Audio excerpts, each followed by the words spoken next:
Hello, class ninth. Welcome back to the channel. This is Jaspreet, and we'll be doing exercise 1.4 today. We'll be covering these topics in the exercise. That is, we'll be first studying rules of addition, subtraction, multiplication, and division of irrational numbers. Then we'll be studying the identities, what you have already studied in class 8. We'll be revising those identities. How to rationalize a denominator, you will learn in this class. Okay? Okay, children, let us begin with our first example, how to add irrational numbers. So before that you have to study what are like and unlike terms. जैसे कि आपने algebraic expressions में पढ़ा था किस तरीके से हम लोग x वाले numbers को ऐड करते थे, y वाले numbers को ऐड करते थे. अब इसमें भी आप like terms को ऐड करेंगे और unlike terms को ऐड या subtract नहीं कर सकते. तो like terms कौन सी होंगी? जैसे 2√2, 3√2, 5√2, 7√2. अब क्योंकि इसमें irrational number क्या है? सेम है. हर एक टर्म में इरेशनल नंबर सेम है, तो ये क्या हो गई? सारी लाइक टर्म्स हो गई, तो इनको हम ऐड कर सकते हैं. और अनलाइक टर्म्स कौन से होते हैं? जिनमें जो अटैच इरेशनल नंबर्स होते हैं वो सेम नहीं होते. जैसे 2√2, 3√5, 7√3, 3√11. ये सारे क्या है? क्योंकि इरेशनल नंबर सब में चेंज हैं, इसीलिए ये सारे क्या हो जाएंगे? अनलाइक टर्म्स हो जाएंगे. ये सारे इरेशनल नंबर्स बदले हुए हैं, तो इसलिए ये अनलाइक टर्म्स हो जाएंगे. तो अनलाइक टर्म्स को हम ऐड नहीं करते हैं, लाइक टर्म्स को ही हम ऐड करते हैं. अब किस तरीके से ऐड करते हैं? जैसे सपोज 2√2 प्लस 3√2 है, तो हम इसे क्या करेंगे? अब √2 का कोफिशिएंट यहाँ पे क्या है? 3. इधर √2 का कोफिशिएंट क्या है? 2. तो हम इन दोनों को ऐड करेंगे. 3 + 2 = 5 और √2 एज इट इज लिख लेंगे. इसमें एक और तरीका है, जैसे √2 आप कॉमन ले लीजिए दोनों टर्म्स में और 2 + 3 बीच में ऐड कर लीजिए. इसमें 2 बचा, इसमें 3, तो 3 + 2 = 5. Then here it comes 5√2. Okay, तो this is how we add irrational numbers. अब जैसे सब्ट्रैक्ट करना है, सब्ट्रैक्ट और एडिशन किस तरीके से चलेगा? इंटीजर्स के ही रूल पर चलेगा. अब जैसे सपोज आपने यहाँ पर दिया है 2√3 और -3√2 को आपने ऐड करना है, तो इसमें कोफिशिएंट क्या है? -3. इसमें कोफिशिएंट क्या है? 2 है. तो √3 आपने कॉमन ले लिया, 2 - 3 लिख लिया अंदर. 2 इसका कोफिशिएंट इसके अंदर आ गया, -3 इधर आ गया, तो क्या बचा? √3 और इधर क्या बचा? -1. तो आंसर क्या आ गया? -√3. So this is how we add and subtract the irrational numbers. You will always add and subtract like terms. और जबकि unlike terms को हम add subtract नहीं कर सकते, as it is लिख देंगे. जैसे for example 2√2 + 3√5. अब इसमें क्या है? √2 है, इस वाले टर्म में √5 है, तो हम इन दोनों को ऐड नहीं कर सकते और आंसर क्या होगा? 2√2 + 3√5 ही इसका आंसर हो जाएगा. ये इसका आंसर है, ये फर्दर सिंप्लीफाई नहीं हो पाएगा. अब हम नेक्स्ट देखते हैं मल्टीप्लिकेशन कैसे करते हैं. मल्टीप्लाई कैसे होता है? अगर 6√5 है और अगर हम इसको मल्टीप्लाई कर रहे हैं 3√7 से, तो रूट और रूट आपस में मल्टीप्लाई होंगे, कोफिशिएंट्स दोनों के आपस में मल्टीप्लाई होंगे. तो इसका क्या आएगा? 6 × 3 × √5 × √7. तो √5 √7 आपस में मल्टीप्लाई होंगे, तो क्या हो जाएगा? 7 × 5 = 35. तो यहाँ 35 लिख देंगे और 6 × 3 = 18. तो इसका आंसर क्या आ जाएगा? 18√35. ये इसका आंसर आ जाएगा. We begin with examples. Okay, first example is to add 2√2 + 5√3 and √2 - 3√3. तो ये फर्स्ट टर्म है 2√2 + 5√3 and √2 - 3√3. अब हम इसको पहले अरेंज कर लेंगे. √2 वाले एक साथ लिख लेंगे. अब इस √2 का साइन क्या है? +√2 और इस 5√3 का साइन क्या है? +5√3 और इसमें क्या साइन है? -3√3. अब √2 और √2 ऐड कर सकते हैं. √3 आपस में ऐड होंगे, तो √2 का कोफिशिएंट यहाँ पे क्या है? 1 है. इसका कोई कोफिशिएंट नहीं दिख रहा है, तो इसका मतलब यहाँ पे इसका कोफिशिएंट 1 है. √2 का कोफिशिएंट यहाँ पे क्या है? 2 है. तो 2 + 1 क्या हो गया? 3√2. ये 3√2 हो गया. और यहाँ पे क्या है? +5 - 3√3.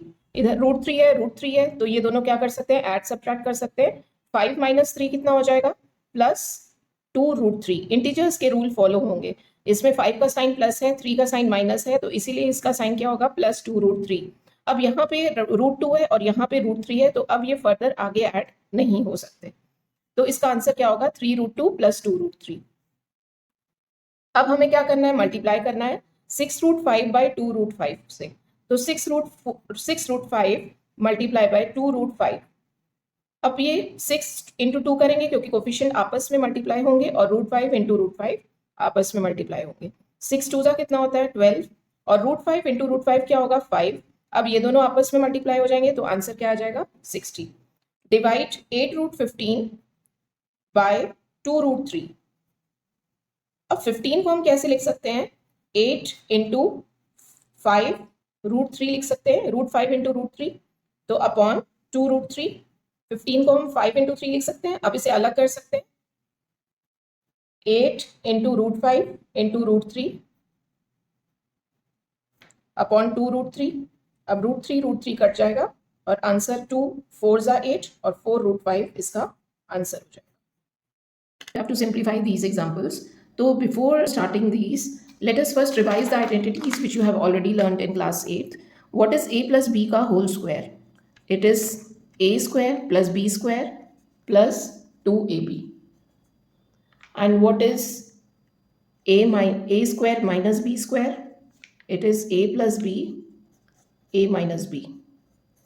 अगर आपको ये दिया है तो आपको ये लिखना होगा, अगर आपको ये दिया है तो आपको ये लिखना होगा, ठीक है। अब a माइनस बी का होल स्क्वायर क्या होता था, a square plus B square minus 2ab। इसे एक बार देख लेते हैं, a प्लस बी का होल स्क्वायर क्या होता है, a square plus B square plus 2ab। a square minus B square is equal to a plus B and a minus B, and a minus B का whole square is equal to a square plus B square minus 2ab।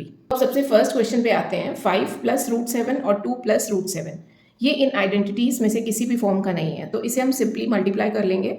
इसमें 5 को किससे first multiply करेंगे, 2 से, और 5 को ही √5 से करेंगे। दैट मीन्स फर्स्ट वाला नंबर सेकंड वाले नंबर के दोनों नंबर्स के साथ मल्टीप्लाई होगा। तो दैट मीन्स 5 को ब्रैकेट में कर देंगे 2 प्लस √5, और इधर क्या है प्लस √7, और ये क्या हो जाएगा 2 प्लस √5। दैट मीन्स 5 इन दोनों नंबर्स के साथ मल्टीप्लाई होगा, फिर √7 इन दोनों नंबर्स के साथ मल्टीप्लाई होगा। तो हम इसे मल्टीप्लाई करेंगे, 5 2 ज़ा 10 and 5 into √5 is plus 5 √5। What is √7 into 2, that is plus 2 √7। √7 बाद में लिखेंगे, 2 पहले लिखेंगे, और √7 इंटू √5 इज प्लस √35। अब इसमें कोई ऐसा लाइक टर्म है जो आप बच्चों ऐड कर सकते हो, तो इसमें फर्स्ट में 10 है, दूसरे में √5 है, तीसरे में √7 है, चौथे में √35 है, तो यही आंसर हो जाएगा। इसमें हम कुछ भी ऐड या सब्ट्रैक्ट नहीं कर सकते। Next example is 5 plus √5 and 5 minus √5। अब ये किस फॉर्म में है, a plus B A minus b के फॉर्म में है। तो आप क्या करेंगे, a प्लस बी और a माइनस बी क्या होता है, a square minus B square. तो इसमें a क्या है, a आपका 5 है, क्योंकि दोनों ही टर्म्स में a 5 है, और √5 क्या होगा, b होगा, ये b है, और a क्या है 5 है। तो a plus B A minus b is 5 का होल स्क्वायर माइनस √5 का होल स्क्वायर। What is 5 का whole square, it is 25 minus √5 into √5 is 5 and that is 20. This is the answer. What is a plus b का whole square, see √3 plus √7 ये पूरे में bracket है, तो ये whole square होता है। तो ये कौन सी आइडेंटिटी है, a plus b का होल स्क्वायर वाली आइडेंटिटी है, ठीक है। अब a plus b का होल स्क्वायर वाली आइडेंटिटी इसमें लगेगी। √3 plus √7 का होल स्क्वायर क्या होता है, √a का स्क्वायर, इसमें a बच्चों क्या है √3 है, और b क्या है √7 है, ओके। अब √3 का whole square plus that is a का होल स्क्वायर प्लस b का होल स्क्वायर, पहले आइडेंटिटी आप लिख लीजिए, a प्लस b का whole square is equal to a square plus b square plus 2ab। That means a square कितना होगा, √3 का होल स्क्वायर प्लस √7 का whole square plus 2 into √3 into √7। What is √3 into √3 is 3 का 3, √7 into √7 is 7 plus 2 √3 into √7 is √21. What is 7 plus 3? It is 10 and answer is 10 plus √2 √21. अब इसे तो हम further simplify कर नहीं सकते क्योंकि ये दोनों लाइक टर्म्स नहीं है, तो यहाँ पे क्वेश्चन खत्म हो जाता है और यही आंसर है, okay. Next question is again the same one, that is a plus b और a माइनस बी के फॉर्म में है। तो a प्लस बी और a माइनस बी क्या होता है, is equal to a square minus B square, ये होता है। इसमें a क्या है, इसमें a है √11 एंड b क्या है √7, ओके। अब आपको ये आइडेंटिटी हमेशा क्वेश्चन में लिखनी होगी, दैट मीन्स आप ये यूज़ कर रहे हैं तो आपको ये बताना होगा, और बताना होगा a और b क्या है। तो a is √11 and b is √7।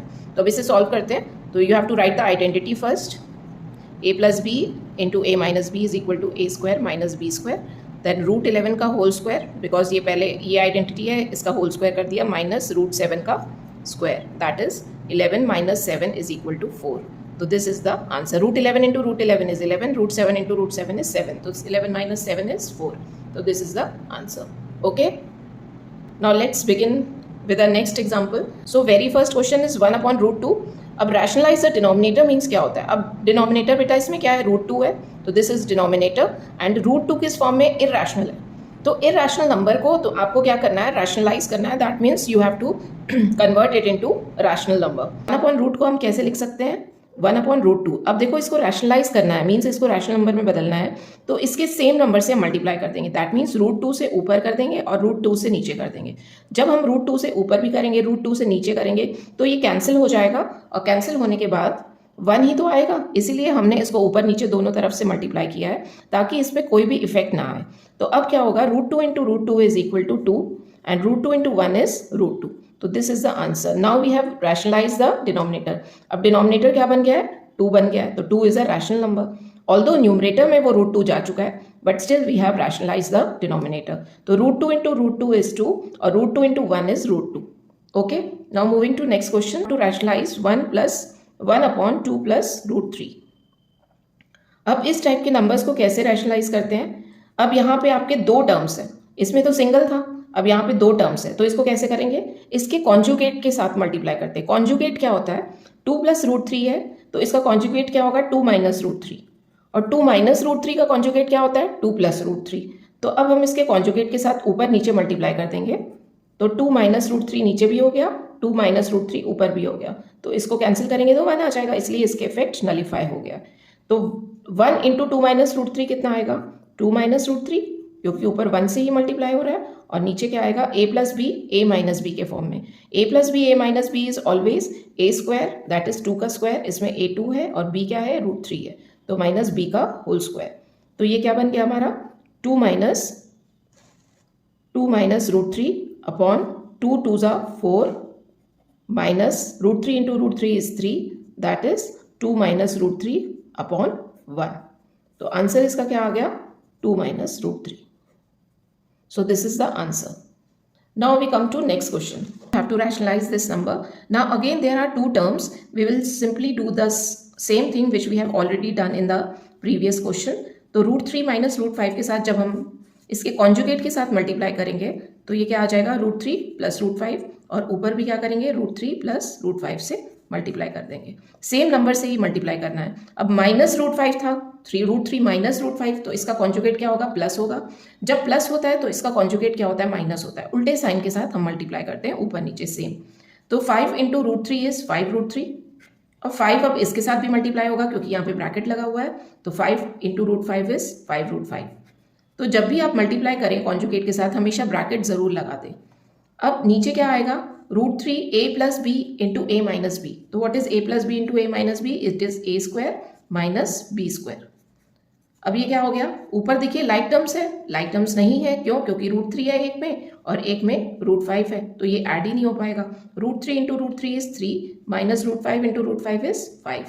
तो आंसर क्या आया? 5 root 3 plus 5 root 5 upon minus 2. अब ये जो माइनस साइन है आपको डिनोमिनेटर में नहीं छोड़ना है, इसे हम ऊपर लेकर जाएंगे, और ऊपर जाएंगे तो लेकर जाएंगे तो दोनों के साइन बदल जाएंगे. तो आंसर क्या आएगा? माइनस 5 रूट 3 माइनस 5 रूट 5, क्योंकि जब हम डिनोमिनेटर में से माइनस साइन ऊपर लेकर गए तो ये दोनों के साथ मल्टीप्लाई होगा. तो आंसर क्या आ जाएगा? माइनस 5 रूट 3 और minus 5 root 5 upon 2. So this is the answer. Let us move to next question. 1 upon 7 plus 3 root 2. Same तरीके से इसे भी करेंगे, that is 1 plus 7 plus 3 root 2 है, तो इसके कॉन्जुगेट्स के साथ मल्टीप्लाई करेंगे 7 माइनस 3 रूट 2, और ऊपर भी 7 माइनस 3 रूट 2 से मल्टीप्लाई करेंगे. और ऊपर क्या आ जाएगा? क्योंकि 1 से मल्टीप्लाई होगा तो 7 माइनस 3 रूट 2 आ जाएगा, और नीचे क्या आएगा? 7 a plus b, a minus b, that is 7 का होल स्क्वायर माइनस 3 रूट 2 का होल स्क्वायर. ठीक है, ब्रैकेट आपको हमेशा लगाने हैं, नहीं तो आपका गलत हो जाएगा. 7 माइनस 3 रूट 2 अपॉन 7 7 सा 49 माइनस 3. देखो 3 रूट 2 क्या होता है? 3 रूट 2 इंटू 3 रूट 2 ये होता है. तो अब इसको कैसे करेंगे? 7 minus 3 root 2 upon 49. 3 root 2 into 3 root 2 is 9 into 2. 3 into 3 is 9. Root 2 into root 2 is 2. Now 7 minus 3 root 2 upon 49 minus 18. अब ये क्या आ गया? 7 minus 3 root 2 upon 49 minus 18 is 31. So this is your answer. Now we begin with our exercise 1.4. You have to classify that whether these are rational और irrational. ठीक है, rules पढ़ लेते हैं. रैशनल नंबर्स का जब हम ऐड करेंगे तो सम रैशनल नंबर होगा, सब्ट्रैक्ट करेंगे तो उसका जो डिफरेंस आएगा वो रैशनल नंबर होगा. मल्टीप्लाई करेंगे दो रैशनल नंबर्स को तो उसका प्रोडक्ट रैशनल नंबर आएगा. और दो रैशनल नंबर्स को जब हम डिवाइड करेंगे तो उसका क्वेश्चन क्या आएगा, रैशनल नंबर ही आएगा. लेकिन इरैशनल नंबर और इरैशनल का सम करेंगे तो it can be rational, it can be irrational. दो इरैशनल नंबर का जब हम डिफरेंस करेंगे तो भी वही केस होगा, दैट इज वो रैशनल भी हो सकता है और इरैशनल भी हो सकता है. अगर दो इरैशनल नंबर्स को मल्टीप्लाई करेंगे तो भी वो रैशनल और इरैशनल होगा. और दो इरैशनल नंबर्स को हम डिवाइड करेंगे तो उसका जो क्वेश्चन होगा वो भी इरैशनल भी हो सकता है और रैशनल भी हो सकता है. लेकिन जब हम इरैशनल नंबर और रैशनल नंबर को ऐड करते हैं तो हमेशा हमें क्या मिलेगा, इरैशनल नंबर मिलेगा. दैट इज एक इरैशनल है और दूसरा रैशनल है तो हमें हर केस में इरैशनल ही मिलेगा. ध्यान रखना है कि दो रैशनल नंबर्स का सम हर केस में रैशनल नंबर आता है. पर अगर हम इरैशनल नंबर और रैशनल नंबर का सम और डिफरेंस और प्रोडक्ट करेंगे तो हर बार केस जरूरी नहीं है रैशनल आए, वो इरैशनल भी आ सकता है. और जबकि इरैशनल और रैशनल का हमेशा ही केस क्या आएगा, इरैशनल ही आएगा. ओके, चलिए अब हम ये करते हैं exercise 1.4 that is 2 minus root 5. तो 2 क्या है, 2 हमारा रैशनल है और दूसरा रूट 5 क्या है, इरैशनल है. तो रैशनल माइनस इरैशनल. अभी हमने रूल में क्या पढ़ा कि जब हम एक इरैशनल नंबर है और एक रैशनल है तो दोनों को जब हम ऐड सब्ट्रैक्ट करेंगे तो रिजल्ट हमेशा क्या आएगा, इरैशनल आएगा. तो this means this 2 minus root 5 is irrational. What is 3 plus root 23 minus root 23. तो इसको लिख लेते हैं 3 प्लस रूट 23 और माइनस रूट 23. तो प्लस रूट 23 और माइनस रूट 23 कैंसिल हो गया. तो इस केस में हमें क्या मिला, 3, दैट इज वो रैशनल है. अब 2 रूट 7 अपॉन 7 रूट 7 है तो रूट 7 कट गया तो आपको क्या मिला, 2 upon 7 which is rational number. Rational number है क्यों, क्योंकि इसमें रूट भी नहीं है. रूट नहीं है तो फिर वो रैशनल नंबर होगा. अब 1 अपॉन रूट 2 दैट मीन्स 1 क्या है, 1 इज रैशनल एंड रूट 2 क्या है, इरैशनल है. तो रैशनल डिवाइडेड बाय इरैशनल क्या होगा, इरैशनल ही होगा. अभी आपको केस बताया कि एक रैशनल है और एक इरैशनल है तो उस केस में क्या होगा, हमेशा ही इरैशनल नंबर आता है. ओके, नेक्स्ट क्वेश्चन है, सिंप्लीफाई आपको करना है. ये जो हमने एग्जांपल्स किए थे वो सेम टू सेम वैसे एग्जांपल्स है. तो आपको फर्स्ट क्वेश्चन क्या है, 3 प्लस रूट 3 और क्या है 2 प्लस रूट 2. तो इसमें क्या करेंगे, सारे नंबर्स ही चेंज्ड है. तो 3 को इन दोनों से मल्टीप्लाई करना पड़ेगा और रूट 3 को फिर से इन दोनों से मल्टीप्लाई करना पड़ेगा. तो रूट 3 इंटू 2 प्लस रूट 2 और plus root 3 into 2 plus root 2. Okay, तो अब हम क्या करेंगे, 3 को इससे करेंगे दैट इज 6 प्लस 3 रूट 2 और इसमें क्या करेंगे, root 3 into 2 is 2 root 3 plus root 3 into root 2 is root 6. अब आप देखेंगे कि कोई भी हमें लाइक टर्म नहीं मिला. ये 6 है, ये तो कांस्टेंट टर्म है. रूट 2 क्या है, इरैशनल रूट 2 है और रूट 3 है और रूट 6 है. तो हर केस में अलग नंबर्स हैं तो दैट मीन्स ये क्या हो जाएगा, लाइक टर्म्स नहीं है तो अब हम इसे ऐड नहीं कर सकते. अब नेक्स्ट क्वेश्चन हमारा क्या है, 3 plus root 3, 3 minus root 3. What is a plus b, a minus b. अभी हमने क्या पढ़ा था, what is a plus B and a minus b. What is a plus b, a minus b, a square minus b square. तो a square minus b square that means इस case में a हमारा क्या है, a हमारा 3 है और b हमारा क्या है, रूट 3 है. अब आप वैल्यूज पुट कर लीजिए, आंसर आ जाएगा. That is a square is 3 square minus b square is root 3 का square. That is 3 3s are 9 and minus root 3 into root 3 is 3. That is 6. तो 6 आपका आंसर हो गया. अब नेक्स्ट पर चलते हैं, 5 प्लस रूट 2 होल स्क्वायर. तो ये आपको पता है कौन सी आइडेंटिटी हो गई, a प्लस बी का whole square that is a square plus B square plus 2ab. तो अब a क्या है इधर, a is root 5 and b क्या है यहाँ पर, रूट 2 है. तो हम पुट करेंगे रूट 5 का होल स्क्वायर प्लस ये वाली आइडेंटिटी इस वाले को पुट कर देंगे रूट 2 का whole square plus 2 into root 5 into root 2. Okay, तो अब root 5 into root 5 is 5 plus 2 root 5 into root 2 is root 10. तो 5 प्लस 2 इज 7, 7 प्लस 2 रूट 10. तो दिस इज द आंसर.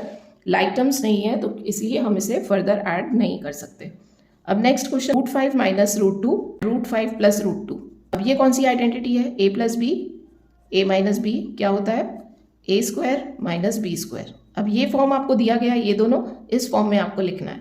तो इसमें रूट 5 का होल स्क्वायर माइनस रूट 2 का whole square. तो what is root 5 into root 5 is 5, root 2 into root 2 is 2 that is 3. तो this is your answer. To represent root 9.3 on the number line, I have already given the solution of in my next video, so you can go and check that video. Next question, that is, recall pi is defined as a ratio of the circumference, say c, of a circle to its diameter, say d, that is pi is equal to c upon d. This seems to contradict that pi is irrational. How will you resolve this contradiction? तो question के first part में आप देखो इन्होंने क्या दिया है कि pi is equal to C upon D. Pi को कैसे डिफाइन किया है, जहाँ पे सी सर्कमफेरेंस है और डी डायमीटर है, तो pi is defined as c upon D. D और डी दोनों ही रैशनल है, तो इसका मतलब पाई को रैशनल होना चाहिए था, पर पाई इरैशनल है. How will you resolve this contradiction? तो पहले इस फॉर्मूले को देखते हैं कि ये कैसे आया. Pi is equal to C upon D. C क्या है, सर्कमफेरेंस ऑफ द सर्कल का फॉर्मूला क्या होता है, 2πr upon D. D is the diameter, ऐसे लिख लिया. अब पाई की हम ऐसे लिख सकते हैं 2 into r into pi upon d. What is 2r? 2 into radius is diameter, diameter into pi upon D. D d cut गया तो पाई आ गया. दैट मीन्स पाई की वैल्यू क्या हो गई, सी अपॉन डी हो गई. पाई की वैल्यू हो गई सी अपॉन डी. अब पाई इरैशनल है, उसके लिए आप इधर सी या डी दोनों में से एक इरैशनल नंबर होंगे, तभी पाई इरैशनल नंबर है. और दूसरी, पाई इज इक्वल टू 22/7 होता है, और 22/7 ये क्या है, अप्रॉक्सीमेट वैल्यू है. ये अप्रॉक्सीमेट वैल्यू होती है, ये बिल्कुल एक्यूरेट वैल्यू नहीं होती है पाई की. इनमें से एक इरैशनल होगा. That means rational upon irrational. That is one rational number है, एक इरैशनल नंबर है, तो पाई की वैल्यू क्या आएगी, इरैशनल आएगी. या फिर एक ऊपर वाला इरैशनल है, नीचे वाला रैशनल है, तो भी पाई की वैल्यू इरैशनल ही आएगी. तो इसका मतलब दोनों में से कोई एक इरैशनल होगा. Okay, next question, that is rationalise the denominator. अब सबसे पहले इसको रैशनलाइज करना है 1/√7. क्योंकि ये एक इरैशनल नंबर है, तो इसको कैसे करते हैं, इसको √7 से ही मल्टीप्लाई कर देंगे, क्योंकि √7 इंटू √7 क्या होता है, 7 होता है. तो 1/√7 को हम √7 से ही मल्टीप्लाई करेंगे, नीचे डिनोमिनेटर में भी और न्यूमरेटर में भी. अब हम रैशनलाइज कर रहे हैं डिनोमिनेटर को, तो दैट मीन्स हमें इसको रैशनल बनाना है. तो √7/√7 इंटू √7 इज 7. अब ये रैशनल बन गया, दैट मीन्स हमने डिनोमिनेटर को रैशनलाइज कर दिया. तो आंसर क्या आ गया, √7/7. अब नेक्स्ट क्वेश्चन क्या है, 1/√7 माइनस √6. तो इसमें हम क्या करते हैं, √7 माइनस √6 है, तो इसके कॉन्जुगेट के साथ मल्टीप्लाई करेंगे. अब √7 माइनस √6 है, तो √7 प्लस √6 के साथ दोनों न्यूमरेटर और डिनोमिनेटर में मल्टीप्लाई कर देंगे. तो क्या आएगा, ऊपर तो √7 प्लस √6 आ जाएगा, क्योंकि वो 1 से मल्टीप्लाई हो रहा है, और नीचे आइडेंटिटी लगेगी. कौन सी आइडेंटिटी लगेगी, a plus B A minus B. तो a plus B A minus b is a square minus B square. तो ये वाली आइडेंटिटी लग जाएगी, √7 का होल स्क्वायर माइनस √6 का होल स्क्वायर. तो आंसर क्या आ जाएगा, √7 plus 6 √6 upon 7 minus 6. That is √7 plus 6 इसका आंसर है. नेक्स्ट क्वेश्चन करते हैं, 1/√5 प्लस √2. अब √5 प्लस √2 को रैशनलाइज करना है, तो इसका मतलब हम इसके कॉन्जुगेट से मल्टीप्लाई करेंगे, √5 माइनस √2 से, और ऊपर भी √5 माइनस √2 से. अब क्योंकि √5 माइनस √2 1 से मल्टीप्लाई हो रहा है, तो क्या होगा, √5 माइनस √2 ही रहेगा, और नीचे आइडेंटिटी लग जाएगी a square a plus B A minus B की identity. That is a square minus B square. तो √5 का स्क्वायर माइनस √2 का स्क्वायर. ओके, अब √5 minus √2 upon 5 minus 2. That is √5 minus √2 upon 3. तो दिस इज द आंसर. ये answer हो गया. अब नेक्स्ट है, फिर से कोई क्वेश्चन है, 1/√7 माइनस 2 है, तो इसके कॉन्जुगेट से मल्टीप्लाई कर देंगे, √7 प्लस 2, ऊपर भी √7 प्लस 2. तो क्या हो जाएगा, √7 प्लस 2 1 से मल्टीप्लाई हो जाएगा, और √7 माइनस 2 √7 प्लस 2 क्या होगा, a square minus B square. तो क्या हो जाएगा, √7 प्लस 2 अपॉन 7 माइनस 2. तो √7 प्लस 2 अपॉन 7 में से 2 गया 5. तो this is the answer. Okay, now we have completed exercise 1.5.